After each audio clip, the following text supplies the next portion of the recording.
वीरता और समझदारी हमें इतिहास के पन्नों में जगह देती है। आप सभी को इस कहानी में मोटिवेशन ट्रिकी के अध्याय में मुश्किल घड़ी में समझदारी से कैसे काम लेना चाहिए बताया गया है। वीडियो को स्टार्ट करने से पहले अगर आप हमारे चैनल को पहली बार देख रहे हैं तो सब्सक्राइब जरूर करें। हिमालय के जंगल में ऐसे कई पेड़ पौधे हैं जो अपने आप में अनोखे हैं। ऐसे पेड़ पौधे और कहीं नहीं पाए जाते। इन पर लगने वाले फल और फूल सबसे अलग होते हैं। इन पर लगने वाले फल इतने मीठे और खुशबूदार होते हैं कि कोई भी इन्हें खाए बिना रह नहीं सकता। ऐसा ही एक पेड़ नदी किनारे था जिस पर सारे बंदर अपने राजा के साथ रहा करते थे। बंदरों के राजा का नाम महाकपि था। महाकपि बहुत ही समझदार और ज्ञानवान था।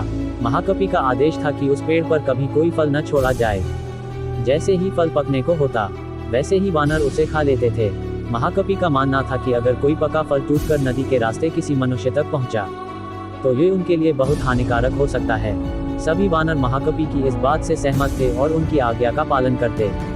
लेकिन एक दिन एक पका फल नदी में जा गिरा जो पत्तियों के बीच छुपा हुआ था। वह फल नदी में बहकर एक जगह पहुंच गया जहां एक राजा अपनी रानियों के साथ घूम रहा था। फल की खुशबू इतनी अच्छी थी कि आनंदित होकर रानियों ने अपनी आंखें बंद कर ली। राजा भी इस खुशबू पर मोहित हो गया। राजा ने अपने आसपास निहारा तो उसे नदी में बहता हुआ फल दिखाई दिया। राजा ने उसे उठाकर अपने सिपाहियों को दिया और कहा कि कोई इसे खाकर देखे कि यह फल कैसा है।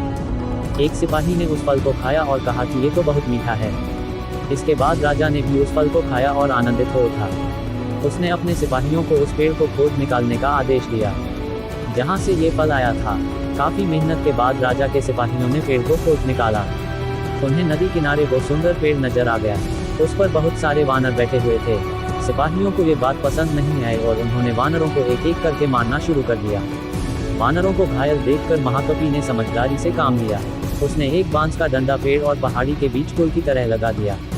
महाकपि ने सभी वानरों को उस पेड़ को छोड़कर पहाड़ी की दूसरी तरफ जाने का आदेश दिया। वानरों ने महाकपि की आज्ञा का पालन किया और वो सभी बांस के सहारे पहाड़ी के दूसरी ओर पहुंच गए। लेकिन इस दौरान डरे सहमे बंदरों ने महाकपि को बुरी तरह से कुचल दिया। सिपाहियों ने तुरंत राजा के पास जाकर सारी बात बताई। राजा महाकपि की वीरता से बहुत प्रसन्न हुए और सिपाहियों को आदेश दिया कि महाकपि को तुरंत महल लेकर आएं और उसका इलाज करवाएं। सिपाहियों ने ऐसा ही किया। लेकिन जब महाकपि को महल लाया गया तब तक वह मर चुका था। वीरता और समझदारी हमें इतिहास के पन्नों में जगह देती है। साथ ही इस कहानी से ये भी सीख मिलती है कि हर मुश्किल घड़ी में समझदारी से काम लेना चाहिए। आप सभी का दिल से धन्यवाद। मिलते हैं नेक्स्ट वीडियो में।